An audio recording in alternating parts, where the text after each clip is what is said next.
الحمد لله وكفى وسلام على عباده الذين اصطفى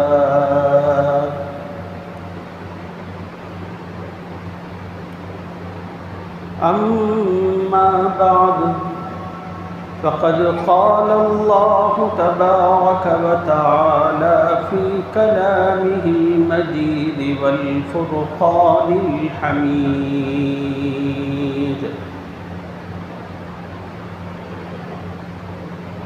أعوذ بالله من الشيطان الرجيم بسم الله الرحمن الرحيم أينما تكونوا يدرككم الموت ولو كنتم في بروج مشيدة وقال تعالى في مقام آخر قل إن الموت الذي تفرون منه فإنه ملاقيكم ثم تردون إلى عالم الغيب والشهادة فينبئكم بما كنتم تعملون وقال تعالى في مقام آخر وما تدري نفس بأي أرض تموت صدق الله العظيم وقال النبي صلى الله عليه وسلم من أحب لقاء الله أحب الله لقاءه أو كما قال عليه الصلاة والتسليم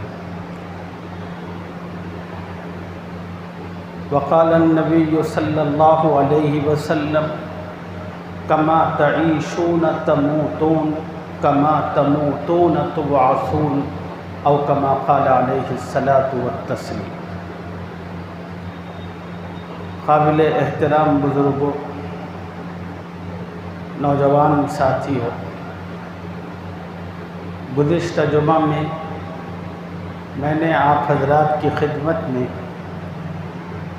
اپنے پیر و مرشد حضرت مولانا شاہ کمال الرحمن صاحب رحمۃ اللہ علیہ کی زندگی اور آپ کے حالات سے متعلق کچھ باتیں عرض کی تھی تاکہ اللہ تعالیٰ ان باتوں سے نفع اٹھانے کی مجھے بھی اور آپ سب کو اپنے کرم سے توفیق عطا فرمائے۔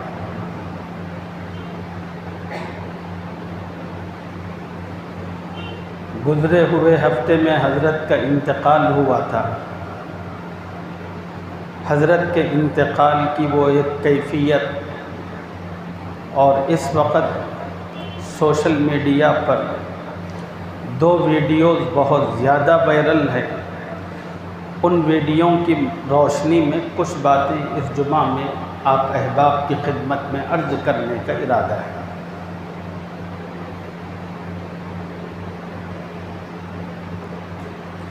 ایک ویڈیو تو وہ تھا جو چند مہینے پہلے آپ سب نے یا آپ میں سے اکثر نے دیکھا ہوگا۔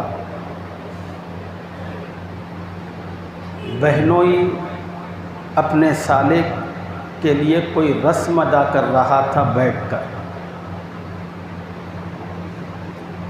پتہ نہیں سندل یا پاؤڈر کچھ لگانا چاہتا تھا، اچانک اس پر موت کا حملہ ہوا۔ وہ لگانے سے پہلے وہیں پر اللہ کو پیارا ہو گیا۔ ابھی 2 دن سے سوشل میڈیا پر ایک اور ویڈیو وائرل ہے۔ وہ ویڈیو یہ ہے کہ ایک شادی بیاہ کا موقع تھا، سب کے سب لوگ دلہا دلہن تمام کے تمام باراتی ناچ رہے تھے، اور اس میں ایک بڑی عمر کا آدمی تھا، وہ بھی ناچ رہا تھا۔ اچانک وہ گرا اور اس کی روح قبض ہو گئی۔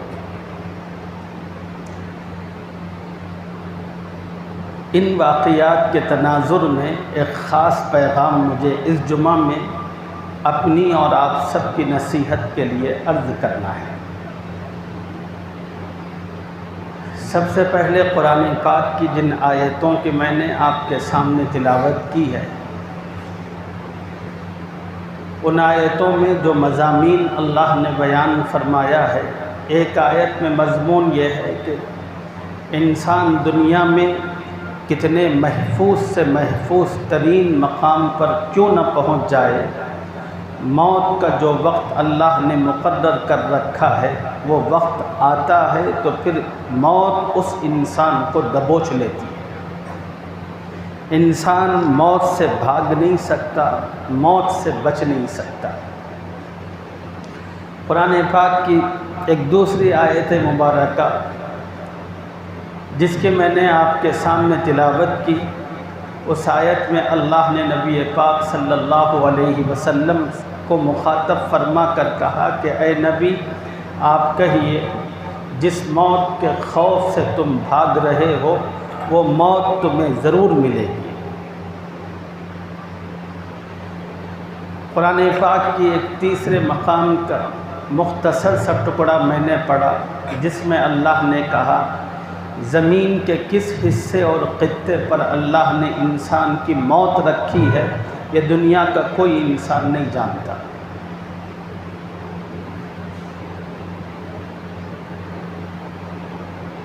ایک بزرگ نے اپنی کتاب میں ایک واقعہ لکھا ہے۔ واقعہ یہ ہے کہ ایک ہرن ہوا کرتا تھا۔ اتفاق سے اس کی ایک آنکھ اچھی تھی اور ایک آنکھ خراب تھی۔ ہرن جس علاقے میں رہتا تھا وہ علاقہ سمندر کا تھا، تو ہرن کی ہمیشہ چالاکی کوشش یہ ہوتی تھی روزانہ صبح جب وہ اپنی غذا کے لیے باہر نکلتا تو اپنی جو خراب آنکھ تھی وہ سمندر کی طرف کرتا تھا اور جو اچھی آنکھ تھی اس کو زمین کی طرف کر کے چلا کرتا تھا۔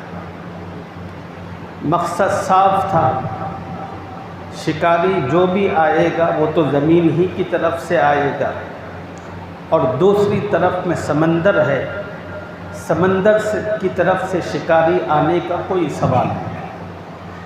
زمین کی طرف سے شکاری آئے گا تو میں دیکھ لوں گا، پھر اپنی زندگی کا تحفظ کر سکتا ہوں۔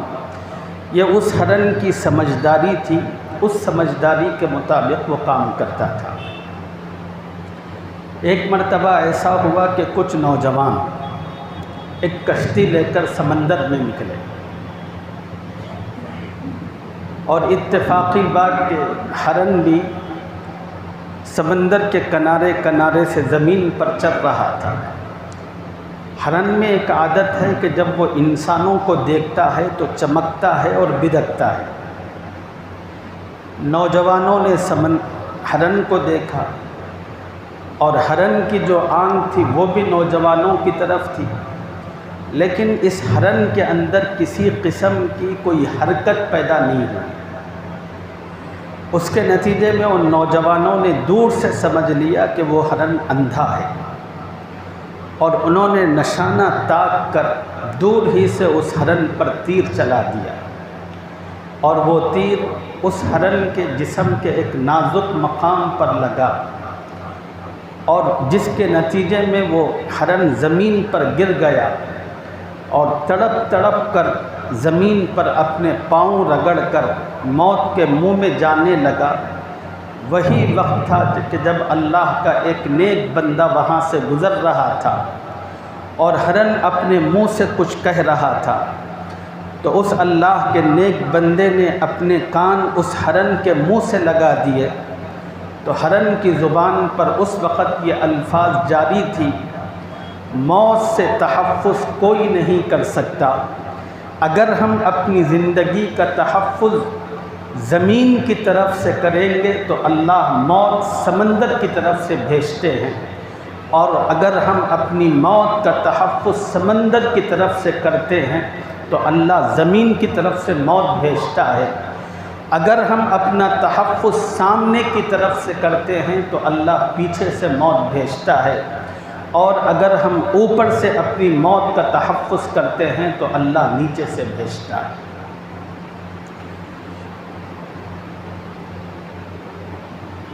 اللہ کے ایک بڑے عظیم الشان پیغمبر گزرے ہیں جن کا نام ہے سیدنا سلیمان علیہ السلام۔ خدا نے ان کو بڑی شاندار، بڑی زبردست حکومت و سلطنت عطا فرمائی تھی۔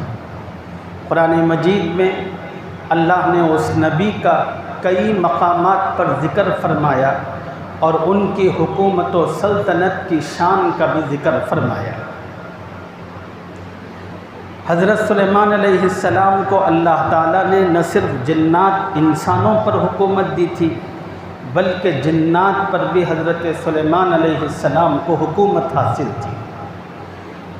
اللہ تعالیٰ نے ہواؤں کو حضرت سلیمان علیہ السلام کے لیے مسخر فرما دیا تھا، وہ ان کے انڈر، ان کے تابع تھی، اور اللہ نے ہواؤں کو حکم دے رکھا تھا کہ سلیمان جس رخ پر چلنے کے لیے کہے تم سلیمان کی اتباع کرنا۔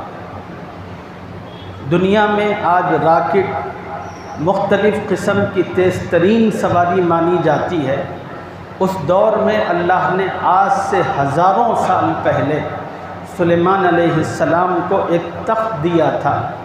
سلیمان علیہ السلام کو جہاں کہیں جانا ہوتا وہ اپنے وزیروں اور مشیروں کے ساتھ اس تخت پر بیٹھتے اور ہوا کو حکم کرتے تو ہوا اس تخت کو اڑاتے ہوئے مہینوں کا سفر منٹوں اور گھنٹوں میں طے کرتی تھی۔ تو ایک مرتبہ حضرت سلیمان علیہ السلام کے دربار میں کوئی دعوت ہو رہی تھی۔ اسرائیل علیہ السلام کا گزر ہوا تو اسرائیل علیہ السلام سلیمان علیہ السلام کے دربار میں پہنچے۔ ایک فقیر کے لباس میں تھے، بڑے بوسیدہ پرانے کپڑے ان کے جسم پر تھے۔ جب وہ دربار میں داخل ہوئے تو ایک وزیر پر نظر پڑی تو حضرت اسرائیل علیہ السلام اس وزیر کو گھورے چلے جا رہے تھے۔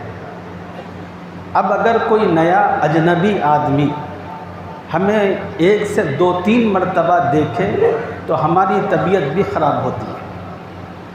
ہم کہتے ہیں بے چین ہو کر کہ بھئی یہ کون ہے اور کیوں مجھے دیکھ رہا ہے۔ اب وہ نظر تو کسی عام بندے کی نظر نہیں تھی، اسپیشل نظر تھی حضرت اسرائیل کی، اور اس وزیر کی طبیعت کا کیا حال ہوا ہوگا آپ تصور کریں۔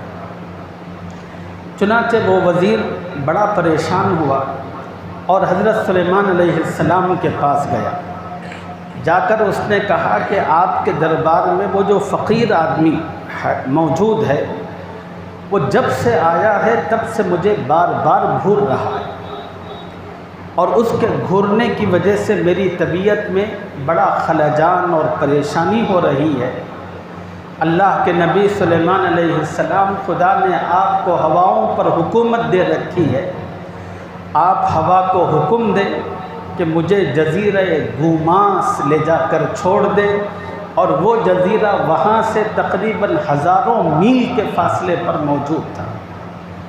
سلیمان علیہ السلام نے اس وزیر کی بات سن لی اور کہا کہ تخت پر بیٹھ جاؤ۔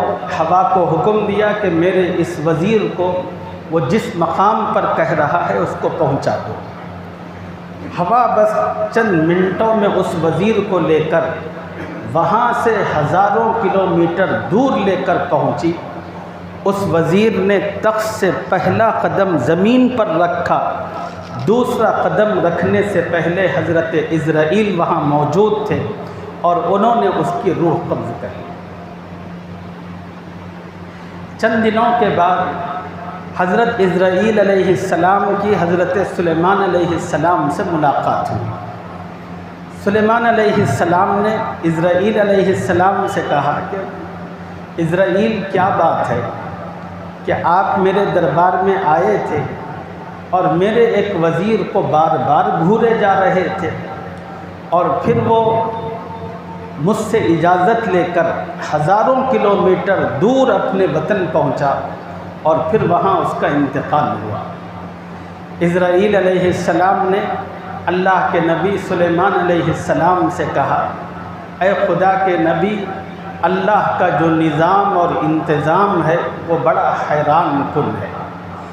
خدا نے جس بندے کی موت کے لیے جو جگہ اور سرزمین مقرر کر رکھی ہے، خدا نے اس بندے کو وہاں تک پہنچانے کے اسباب اور انتظامات بھی مقرر کر رکھے۔ آپ کے دربار میں جشن ہو رہا تھا اور میں بس ایسے ہی آپ سے ملاقات کے لیے دربار میں آنا چاہتا تھا۔ اچانک میری نظر آپ کے وزیر پر پڑی تو میں اس وزیر کو دیکھ کر حیرت زدہ ہو رہا تھا۔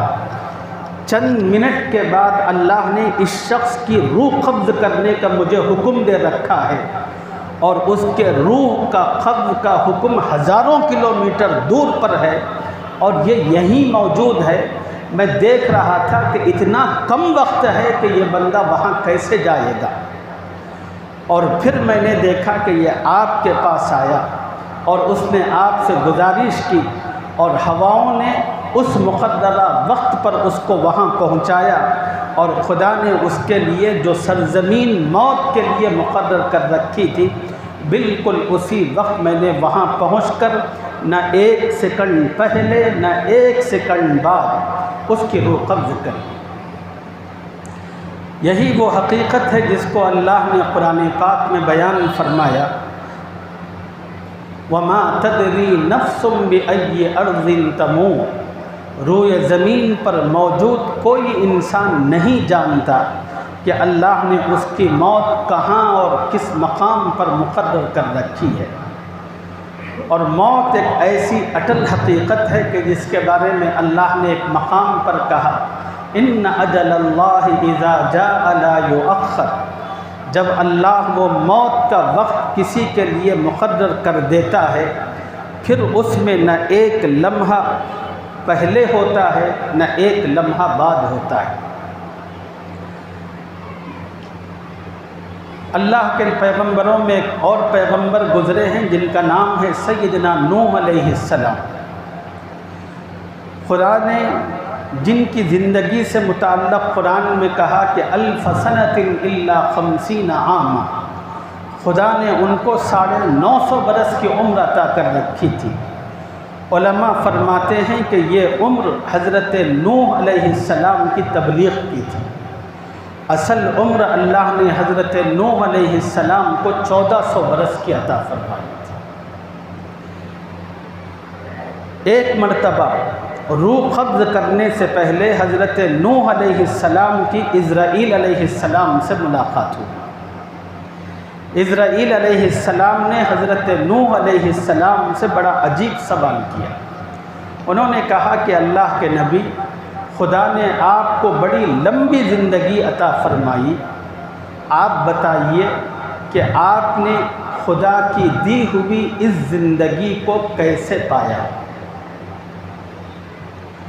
حضرت نوح علیہ السلام نے اسرائیل علیہ السلام کو زندگی کو ایک مثال کے ذریعے سمجھایا۔ کہا، اسرائیل یوں سمجھو کہ ایک گھر ہے جس کے 2 دروازے ہیں، ایک دروازہ داخل ہونے کا، ایک دروازہ باہر نکلنے کا۔ آپ یوں سمجھو کہ میری 1400 سالہ زندگی ایسے گزری جیسے کوئی شخص ایک گھر میں ایک دروازے سے داخل ہوتا ہے اور دوسرے دروازے سے نکلتا ہے۔ یہ مثال اور یہ بات اس ذات مبارک کی جانب سے ہے جن کو اللہ نے سب سے بڑی زندگی عطا فرمائی تھی، اور جس امت کو عمر ہی اللہ نے 60-70 برس کی عطا فرمائی ہے، وہ اپنی زندگی کو کتنا مختصر سمجھ سکتے ہیں، آپ تصور اور اندازہ کریں۔ اور یہ زندگی مختصر سی اللہ نے دی کس لیے ہے؟ یہ دی اس لیے ہے کہ تاکہ انسان اس دنیا کی زندگی میں رہتے ہوئے اپنے ان 60-70 سالوں میں اپنی قبر، اپنی آخرت کی فکر اور تیاری کرے اور اسی کے مطابق اپنے معاملات کو انجام دے۔ اب جو خوش نصیب اللہ تعالیٰ کی دی ہوئی اس مہلت سے فائدہ اٹھا کر اپنے اخلاق، اپنے کردار، اپنے اعمال، اپنے عقیدوں کو سنوارنے اور بنانے میں لگے رہتے ہیں اور اپنی قبر اور اپنی آخرت کی فکر کرتے ہیں، پھر اللہ تعالیٰ ان کا انجام اور معاملہ بھی بہتر فرماتے ہیں۔ اور جو لوگ اللہ تعالیٰ کی دی ہوئی اس مہلت کو تماشوں میں، مختلف قسم کے کھیل کود میں، لایعنی چیزوں میں، بےہودہ حرکات میں، اللہ کی نافرمانیوں میں، حرام کاموں کے اندر گزارتے ہیں، پھر خدا کا معاملہ بھی ان کے ساتھ اسی طرح کا ہوتا ہے۔ رسول اللہ صلی اللہ علیہ وسلم نے ایک حدیث پاک میں اللہ کا ایک اصول بیان فرمایا۔ خدا کا اصول یہ ہے کہ کما تعیشون تموتون، لوگوں جیسے زندگی گزارو گے خدا تمہیں موت ویسے ہی دیں گے۔ نبی علیہ السلام نے فرمایا کما تعیشون تموتون، جیسے زندگی ہوگی اللہ موت ویسے کریں گے، اور کما تموتون تبعثون، اور جیسے مرو گے اللہ تعالیٰ تمہیں اٹھائیں گے بھی اسی طرح۔ یہ اللہ کا اصول اور ضابطہ ہے۔ یہ نہیں ہو سکتا کہ ایک مسلمان حرام کے اندر اپنی زندگی گزارے، خدا کی نافرمانی اور اپنی منمانی اور خواہشات میں ڈوبا رہے، اور موت کے وقت وہ تمنا رکھے کہ میری زبان پر کلمہ ہو۔ یہ نہیں ہو سکتا۔ یہ خدا کا اصول نہیں ہے۔ اللہ انصاف پرور ہے۔ اللہ کسی کے ساتھ ظلم نہیں کرتے۔ جس نے نافرمانی میں زندگی گزاری خدا اس کی موت بھی نافرمانی کی حالت میں لاتے ہیں۔ جس نے نیکی اور تقوی طہارت کے ساتھ زندگی گزاری اللہ تقوی طہارت کے ساتھ اس کی موت لاتے ہیں، اور جس نے زندگی حلال کماتے اور کھاتے ہوئے گزاری اللہ موت بھی حلال کے اندر اس کو لاتے ہیں۔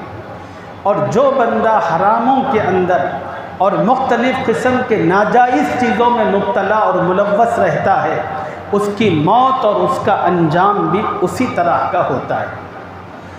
یہ جو دو ویڈیو جس کا میں نے آپ کے سامنے ذکر کیا کہ سوشل میڈیا پر وائرل تھے، ان ویڈیو کا یہی پیغام ہے کہ ایک شخص جس نے ناشتے ناشتے اپنی جان دے دی وہ شخص تھا جس نے اس زندگی کے اندر ناچ گانے کو اپنا مشغلہ بنا رکھا تھا۔ جوانی میں بھی ناچتا رہا، بچپن میں بھی ناچتا رہا، بڑھاپا آیا تو تب بھی ناچتا رہا۔ خدا نے کہا کہ تیری موت بھی ایسے ہی ہے۔ دوسری ویڈیو جس کے اندر ایک بہنوئی اپنے سالے کو رسم کر رہا تھا تو وہ تھا کہ جو اپنے جوانی کے اندر بھی رسم کرتا تھا، رسموں کا دلدادہ تھا، قرآن و سنت سے جس کی زندگی کوسوں دور تھی، اللہ نے اس کی موت کا وقت لایا تو انہی رسموں کے اندر لایا۔ اللہ نے کہا کہ تمہیں زندگی جیسی پسند تھی اور جس طرح کی تم زندگی گزارتے تھے اللہ نے تمہاری موت بھی بالکل اسی کے مطابق کر دی۔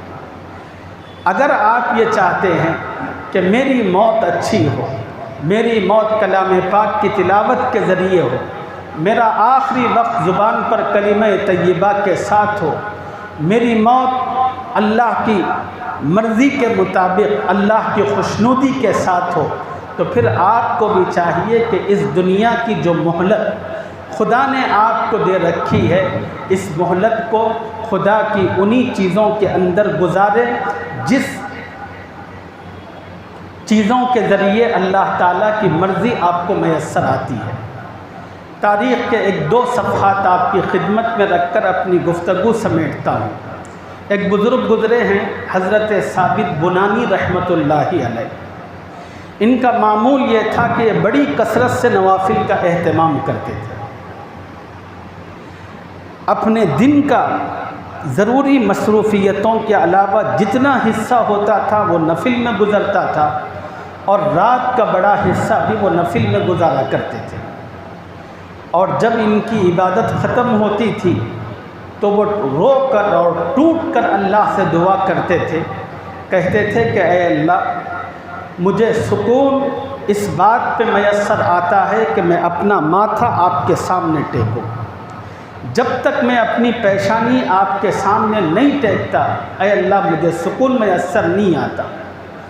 اے اللہ پتہ نہیں میری زندگی کی مہلت کب تک آپ نے رکھی ہے۔ اے اللہ ایک نہ ایک دن مجھے مرنا ہے، قیامت قائم ہونے تک اے اللہ قبر میں سونا ہے۔ اے اللہ میں نے انبیاء کے بارے میں سنا ہے، حدیث پاک میں موجود ہے، تمام کے تمام انبیاء اپنی قبروں میں موجود ہیں زندگی کے ساتھ، اور وہ نماز پڑھتے ہیں۔ اب ثابت بنانی کہتے تھے کہ اے اللہ خبر میں نبیوں کے علاوہ کسی اور آدمی کو بھی نماز پڑھنے کی اجازت ہو تو اے اللہ اپنے کرم سے وہ اجازت مجھے عطا فرما، تاکہ قبر کے اندر بھی مجھے سکون حاصل ہو اور میں تیرے لیے سجدہ کر سکوں۔ یہ ان کی عبادت، یہ ان کی اللہ سے دعا کا عالم تھا، اور انہی مصروفیت اور انہی مشغولیتوں کے ساتھ حضرت ثابت بنانی نے زندگی گزاری، اور ان کی موت کا وقت آیا۔ جب ان کی موت ہوئی تو اس زمانے کے اللہ والوں نے ان کی نماز جنازہ پڑھی اور ثابت بنانی کی تجہیز و تکفین میں شریک رہے۔ کچھ اللہ والے قبر میں اترے اور انہوں نے حضرت ثابت بنانی کو قبر میں رکھا، اور پھر اینٹوں کی ایک دیوار بنائی تاکہ اس دیوار پر مٹی ڈالی جا سکے۔ تو جو بزرگ اس قبر کے اندر اینٹوں کی دیوار بنا رہے تھے، اچانک ایک اینٹ اپنے مقام کو چھوڑ کر گر گئی۔ ایک بزرگ جو تدفین کے مرحلے میں شریک تھے، وہ کہتے ہیں کہ اچانک اس اینٹ کو لینے کے لیے اس سوراخ کے اندر میں نے جھانکا تو میں کیا دیکھتا ہوں کہ اللہ نے ثابت بنانی کی قبر تا حد نظر وسیع فرما دی تھی، اور وہ اٹھ کر نماز کے اندر مشغول تھے۔ جیسے ان کی زندگی کی مشغولیت اور جس طرح ان کی دعاؤں کا حال تھا، خدا نے ان کے ساتھ معاملہ اسی طرح فرمایا۔ ایک اور بزرگ گزرے ہیں، حضرت امام ابو بکر بن عیاش رحمۃ اللہ علیہ۔ ان پر جب موت کا وقت آیا تو ان کی بیٹی قریب آ کر بیٹھ گئی اور بیٹھ کر رونے لگی۔ باپ نے بیٹی کی طرف نگاہ کی اور نگاہ کر کے کہا کہ بیٹی روتی کیوں ہو؟ بیٹی کہنے لگی کہ بابا ابھی چند لمحوں کے اندر آپ کی سانسوں کا سلسلہ ختم ہونے والا ہے، موت آپ پر واقع ہونے والی ہے۔ بابا پھر آپ کو قبر کے اندر رکھا جائے گا، پتہ نہیں موت کے وقت اور قبر میں آپ کے ساتھ کیا مراحل پیش آئیں گے، اس کو سوچ کر میں رو رہی ہوں۔ باپ نے اپنی بیٹی کو تسلی دیتے ہوئے کہا کہ بیٹی جس کمرے میں میں لیٹا ہوں، اس کمرے میں تیرے باپ کا معمول یہ تھا کہ وہ 30 سال سے روزانہ ایک کلام پاک ختم کر رہا ہے۔ جس کمرے میں میں لیٹا ہوں، تیرے باپ کا معمول یہ تھا کہ 30 سال سے یہاں پر روزانہ ایک کلام پاک ختم کر رہا ہوں۔ مجھے اللہ کی رحمت سے امید ہے کہ جب میری موت کا وقت آئے گا تو میرا اللہ مجھ پر ضرور رحم فرمائے گا۔ چنانچہ علماء نے تاریخ کی کتابوں میں لکھا ہے کہ امام ابو بکر بن عیاش رحمۃ اللہ علیہ کی موت کا جب وقت آیا تو وہ کلام پاک کی تلاوت کر رہے تھے، اور تلاوت کرتے کرتے انہوں نے قرآن کی ایک منزل ختم کی، پھر اللہ نے ان کی روح قبض فرمائی۔ تاریخی یہ واقعات ہمیں یہ سبق دینے کے لیے بہت کافی ہیں۔ جس انسان کی زندگی کے مشاغل جو ہوتے ہیں، اللہ تعالیٰ اس کی موت کا وقت بالکل اسی کے مطابق کرتے ہیں۔ اگر ہم یہ چاہتے ہیں کہ ہماری اپنی زندگی کا وقت، ہماری اپنی موت کا وقت صحیح ہو، تو ہمیں چاہیے کہ اپنی زندگی کی ترتیب پر، اپنے اعمال پر، اپنے رات اور دن کے اوقات پر نظر رکھیں۔ ہمارا حال یہ ہے کہ ہماری تنہائیاں، کیا جوان کیا بوڑھا، الا ماشاء اللہ اگر کچھ بچے ہوں تو بچے ہوں، ورنہ تقریباً معاشرے میں سب کا حال یہ ہے کہ تنہائیاں ہماری حرام سے آباد ہیں۔ سوشل میڈیا ہمارے سامنے یوٹیوب کھلا ہوا ہے، گندے گندے مناظر کو دیکھنا، اسی میں ڈوب کر رہ جانا۔ کتنے نوجوان ایسے ہیں، جب میں مسجد سے کبھی نکلتا ہوں، کبھی کہیں باہر سے آتا ہوں، تو مختلف چبوتروں پر بیٹھ کر، کچھ مختلف آٹوؤں کے اندر بیٹھ کر 15 16 20 سال عمر کے نوجوان ہیں، بس فون پر ان کی نگاہیں جمی ہوئی ہیں، ان کو کوئی پتہ اور احساس نہیں ہے کہ وہ کون آ رہا ہے، کون جا رہا ہے، کون دیکھ رہا ہے، بس وہ حرام مناظر کے اندر اتنے مشغول اور اتنے مصروف۔ اور ہمارے اپنے دن کے جو اوقات ہیں وہ سونے کے اندر گزر رہے ہیں۔ خدا نے اگر کچھ وقت اس سے بچا کر رکھا ہے تو وہ لڑائی جھگڑوں کی نظر ہے۔ یہ ہماری زندگی کی ترتیب ہے، اور ہماری تمنا کیا ہے؟ ہماری تمنا یہ ہے کہ جب میں مروں تو مسجد میں رہوں، جب میں مروں میری موت آئے تو میں نماز کی کیفیت میں رہوں۔ ہماری تمنا یہ ہے کہ جب میری موت آئے تو سجدے کی کیفیت، جب میری موت آئے تو قرآن کی تلاوت کر رہا ہوں، جب میری موت آئے تو زبان پر کلمہ طیبہ جاری و ساری ہو۔ یہ حماقت ہے، یہ بے وقوفی ہے۔ این خیالست و محالست و جنون، یہ ایک خیال ہے، یہ پاگل پن ہے، یہ ہو نہیں سکتا۔ انسان کی زندگی جیسے ہوگی خدا اس کی موت ویسے لائے گی۔ یہ اللہ کا اصول ہے جو نبی علیہ السلام نے حدیث پاک میں بیان فرما دیا۔ یہ نہیں ہو سکتا کہ آپ خدا سے بغاوت کرتے ہوئے، رسول کی سنتوں کا مذاق اڑاتے ہوئے زندگی گزارے اور آپ کلمہ پڑھتے پڑھتے دنیا سے جائیں، یہ نہیں ہو سکتا۔ آپ ناولوں کے اندر فحش مناظر کو دیکھتے ہوئے اپنی آنکھوں کی قوت اور توانائی استعمال کریں اور دل میں تمنا ہو کہ قرآن دیکھتے دیکھتے میں دنیا سے جاؤں، یہ نہیں ہو سکتا۔ یہ اللہ کا اصول نہیں ہے۔ یہ غلط فہمی ہے آپ کے ذہنوں میں جو بیٹھی ہوئی ہے، خدا کے لیے اس غلط فہمی کو دور کیجیے۔ میرے اپنے جو پیر و مرشد جن کا گزرے ہفتے میں انتقال ہوا، ان کا کیا معمول تھا اپنی موت سے متعلق؟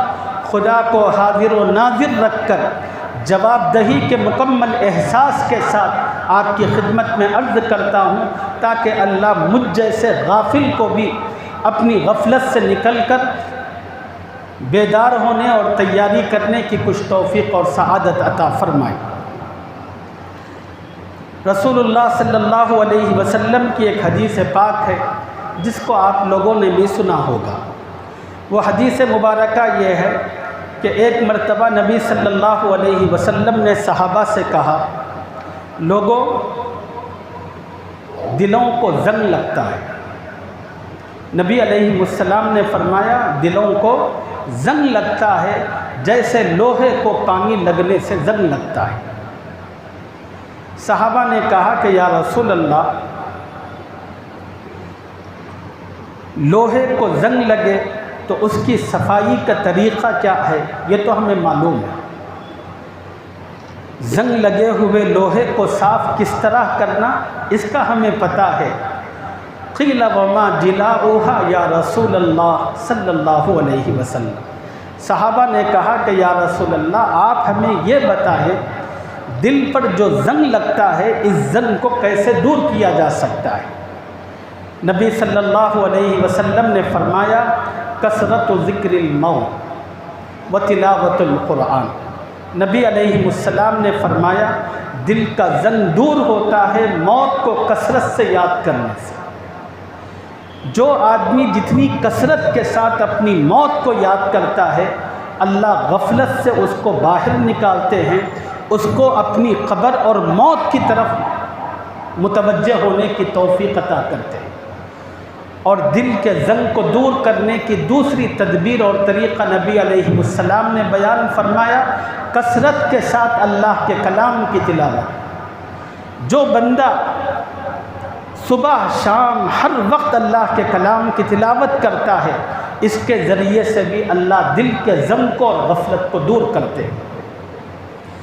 میرے جو پیر و مرشد تھے، ایک 8-10 دن کی بات نہیں، 8-10 ہفتوں کی بات نہیں، 8-10 مہینوں کی بات نہیں، یہاں پر ٹھہر کر پوری ذمہ داری اور احساس کے ساتھ کہتا ہوں 8-10 سال سے حضرت کا معمول یہ تھا، وہ کثرت سے اپنی موت کو یاد کرتے تھے، روزانہ سووں کی تعداد میں، سووں مرتبہ کی تعداد میں۔